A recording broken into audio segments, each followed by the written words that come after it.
जटाभुजंग Pingal स्फुरत्प्रणामणि Prabha Kadamba कुंकुमद्रव प्रलिप्त दिग्वधूमुखे मदा. So this is how my day started. So hello goodies, welcome back to my channel. So this is day 1 of my series The Advanced Grind, जिसमें मैं अपने 15 दिन का syllabus एक ही हफ्ते में complete करने वाली हूँ। तो सबसे पहले मैंने पीडब्ल्यू का लेक्चर प्लानर वाला सेक्शन खोल के नोट डाउन किया कि जब तक मैं वापस आऊँगी तब तक कौन कौन से चैप्टर कहाँ कहाँ तक कंप्लीट हो जाएंगे, ताकि मैं वहाँ तक का पूरा अच्छे से कंप्लीट करके जाऊँ, ताकि आने के बाद मेरी कोई भी बैकलॉग्स ना बने। तो सबसे पहले तो मैंने ये सारी चीज़ें साइड में नोट डाउन करी। तो जूलॉजी में मुझे नर्वस टिश्यू तक पूरा कंप्लीट करना है, बट क्योंकि एक दिन मुझे रिवीजन के लिए भी लगेगा तो आई थिंक मैं फ्रॉग तक थोड़ा सा कंप्लीट करके जाऊंगी। और उसके बाद केमिस्ट्री में मुझे स्ट्रक्चर ऑफ एटम का पूरा चैप्टर ख़त्म करना है, क्योंकि जब तक मैं वापस आऊँगी तब तक Om Pandey sir second version of chemistry पढ़ाना स्टार्ट कर देंगे। उसके बाद मुझे फ़िज़िक्स के जो लेक्चर्स हैं ना सलीम सर के, वो अपने बैच में फ़्री नहीं मिले ख़जाना में, क्योंकि मैंने नीट का बैच लिया है। तो आई थिंक अर्जुना का सर का ये पहला बैच है जो सर नीट का पढ़ा रहे हैं, अर्जुना नीट। तो मुझे सलीम सर के कोई भी लेक्चर्स नहीं मिले, तो उसका तो मेरा बैकलॉग बनने ही वाला है, तो वो मैं आकर के क्लियर कर लूँगी। बट बॉटनी में मुझे पूरा लिविंग वर्ल्ड तक कंप्लीट करना है। बॉटनी में मैं एक्चुअली आगे भी चल रही हूँ। तो this is my to do list for today कि आज मैं क्या क्या कंप्लीट करूँगी। तो सबसे पहले मैं बैठ गई थी बॉटनी का लेक्चर लेने। बॉटनी में मैं लिविंग वर्ल्ड का लेक्चर ले रही थी। ये लास्ट इसका लेक्चर है। पूरा लिविंग वर्ल्ड मैंने कंप्लीट कर लिया है, क्योंकि सेल साइकिल एंड डिवीज़न वाला चैप्टर मैंने पहले ही कंप्लीट कर लिया था। तो अभी बैच में जब सेल साइकिल चल रहा था तो मैं लिविंग वर्ल्ड के लेक्चर्स ले रही थी। तो आज ये वाला मेरा चैप्टर पूरा कंप्लीट हो ही जाएगा, बट ये सिर्फ लेक्चर्स में कंप्लीट होगा। इसके बाद मुझे एनसीईआरटी की रीडिंग भी करनी है और मॉड्यूल्स भी लगाने हैं, तो काफ़ी सारी चीज़ें अभी भी बची हुई हैं। So let me tell you कि मैं ख़जाना से भी विपिन सर के लेक्चर ले रही हूँ और मैं लाइव भी विपिन सर से ही पढ़ रही हूँ। मेरे को अपने अर्जुना नीट की ओजी टीम इतनी अच्छी लगी है कि मैं किसी भी टीचर पे स्विच नहीं करना चाहती। तो ख़जाना में मुझे जैसे फ़िज़िक्स में सलीम सर नहीं मिले, तो फिर मैंने ख़जाना में कोई भी फ़िज़िक्स का चैप्टर उठाया ही नहीं है। सो उसके बैकलॉग मेरे बन जाएंगे, वो मैं बाद में क्लियर कर लूँगी। एंड यहाँ पे मैं पूरा लेक्चर्स अच्छे से ले रही थी। ये पूरा 2 घंटे का लेक्चर था, तो मुझे काफ़ी टाइम लगा। साथ साथ में मैं नोट्स भी बना रही थी। सो या मैं लाइव लेक्चर भी जब लेती हूँ तो साथ साथ में ही नोट्स बनाती हूँ। वैसे तो सर ज़्यादा टाइम देती नहीं है, पर मैं वीडियो पॉज करके बना लेती हूँ। And these are my notes which I have made of this chapter. और ये आज नोट्स मेरे कंप्लीट हो चुके हैं इस चैप्टर के, द लिविंग वर्ल्ड। इसके बाद यहाँ पे मैं जो लेक्चर मैंने लिया था उसकी डीपीपी सॉल्व कर रही थी। इसमें बहुत सारे क्वेश्चंस थे, लाइक 38 क्वेश्चंस थे इस वाली डीपीपी में, और बहुत ही कॉन्सेप्चुअल बेस्ड क्वेश्चंस थे। बिल्कुल भी सीधे क्वेश्चन नहीं थे, स्टेटमेंट बेस्ड क्वेश्चन थे।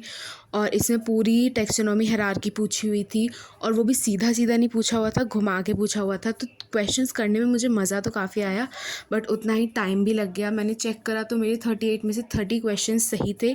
जिस हिसाब से क्वेश्चंस की डिफ़िकल्टी थी उस हिसाब से मैंने काफ़ी सही कर लिया है।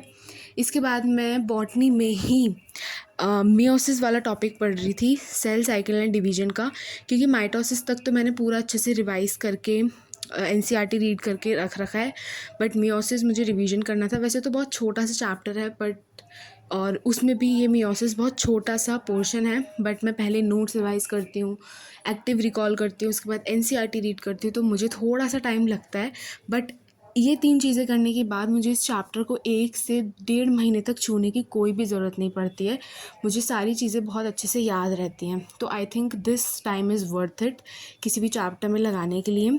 वैसे पास्ट नीट ईयर में सेल साइकिल वाले चैप्टर से इतने ज़्यादा क्वेश्चंस पूछे नहीं गए हैं, बट यू नेवर नो कि कैसा पेपर आ जाए, तो हम सब कुछ पढ़ेंगे। तो यहाँ पे मैं पूरे अच्छे से नोट्स रिवाइज़ कर रही थी। इसके बाद मैंने नोटबुक बंद करके एक्टिव रिकॉल भी किया। मैंने राइट डाउन नहीं की थी कोई भी चीज़, बिकॉज़ इसमें कुछ स्पेलिंग की गलती होने का कुछ चांस था ही नहीं। इसके बाद मैं एनसीईआरटी रीड कर रही थी, और साथ साथ में जो एनसीईआरटी में पॉइंट्स नहीं थे और सर ने एक्स्ट्रा लिखवाए थे, वो भी मैं लिख रही थी। So this is also important कि आप अपनी एनसीईआरटी में अच्छे से नोट्स के एक्स्ट्रा पॉइंट को ऐड करो, ताकि आप एनसीईआरटी जब भी खोलो तो आपको ज़्यादा प्रॉब्लम ना आए। और मैं तो स्कूल में भी सिर्फ एनसीईआरटी लेके जाती हूँ, नोट्स नहीं ले जाती कभी भी, तो इसलिए भी कभी टेस्ट होता है तो मेरे को रिवीजन में हेल्प मिलती है जब मैं नोट्स की थोड़ी थोड़ी चीज़ें उसमें ऐड करती हूँ। सो या आप भी इस चीज़ को ट्राई कर सकते हो, it will definitely help you in your preparations. And यहाँ पे एक्चुअली मेरा ये ख़त्म ही होने वाला था। By the way let me know आप वेकेशन में कहाँ पे जा रहे हो, और उससे पहले आप अपना सिलेबस कंप्लीट कर रहे हो या फिर बैकलॉग बना के जा रहे हो।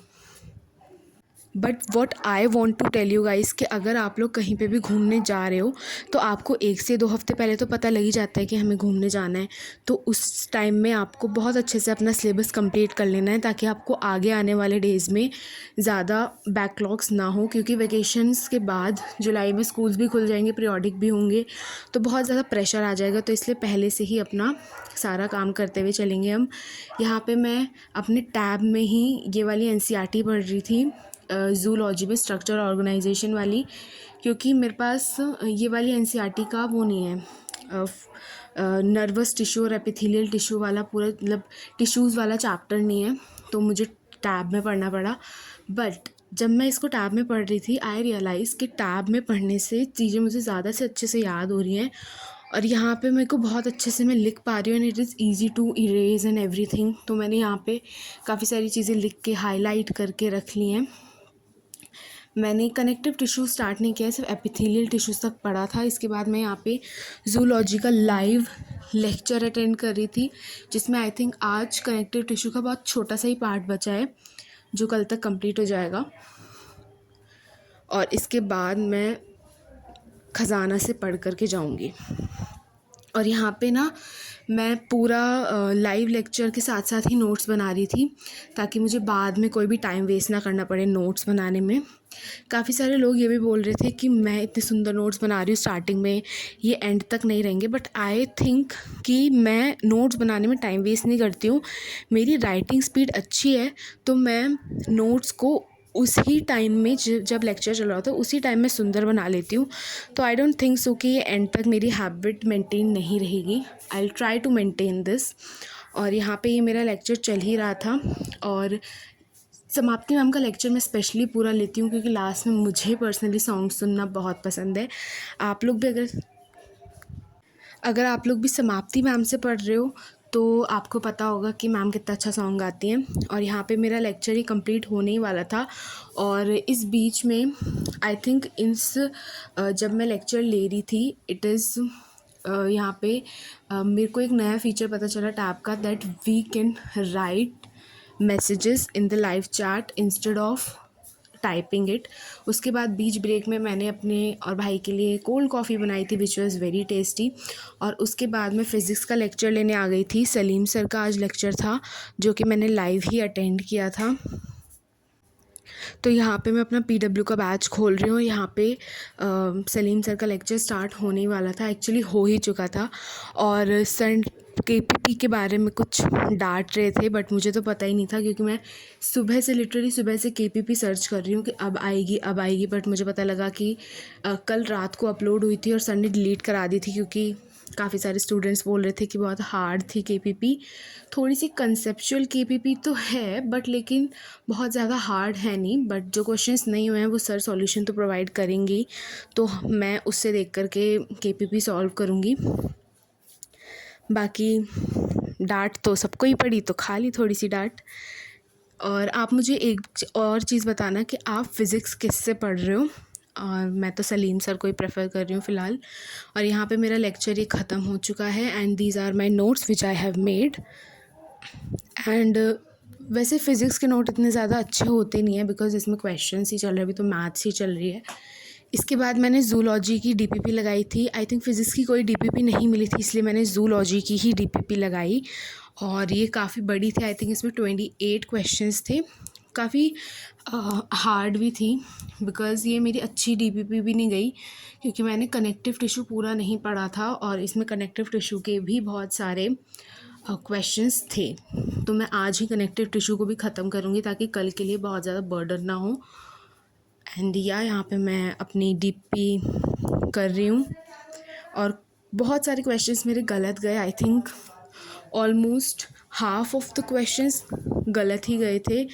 तो वो भी इसीलिए क्योंकि ये कनेक्टिव टिश्यू वाला जो चैप्टर था, आई थिंक कनेक्टिव टिश्यू वाला जो टॉपिक था उसकी वजह से ही गलत गए थे। तो कोई बात नहीं, मैं इसको बाद में ज़रूर से रिव्यू करूँगी। एंड यहाँ पे डायग्राम बेस्ड क्वेश्चंस भी आ रहे हैं। जो इससे पहले एनिमल किंगडम था उसमें मैं डायग्राम बेस्ड क्वेश्चन नहीं कर पा रही थी कॉज मैंने एनसीईआरटी अच्छे से नहीं पढ़ी थी। तो ये वाले चैप्टर में मैं वो वाली गलती नहीं करूँगी और एनिमल किंगडम को भी मैं अच्छे से पढ़ूंगी। इसमें मेरे 16 क्वेश्चन आउट ऑफ 28 सही गए थे और 12 क्वेश्चंस गलत थे बिकॉज ऑफ कनेक्टिव टिश्यू जो मैंने रिवाइज़ नहीं किया था। इसके बाद मैं छत पे चली गई थी थोड़ा सा वॉक करने के लिए। After then I came back and मैंने कनेक्टिव टिश्यू वाला टॉपिक सबसे पहले कंप्लीट किया क्योंकि मुझे आज लग रहा था कि मैं अपनी डीपीपीज़ बहुत अच्छे से सॉल्व करूँगी। और उसके बाद मेरा मेंटल ब्रेकडाउन हो गया कि ये मुझसे हुई क्यों नहीं। उसके बाद मैंने फ़िज़िक्स की केपीपी लगाई जो मुझसे एक्चुअली में नहीं लगी। मुझसे सिर्फ स्टार्टिंग के 3-4 क्वेश्चन ही सॉल्व हुए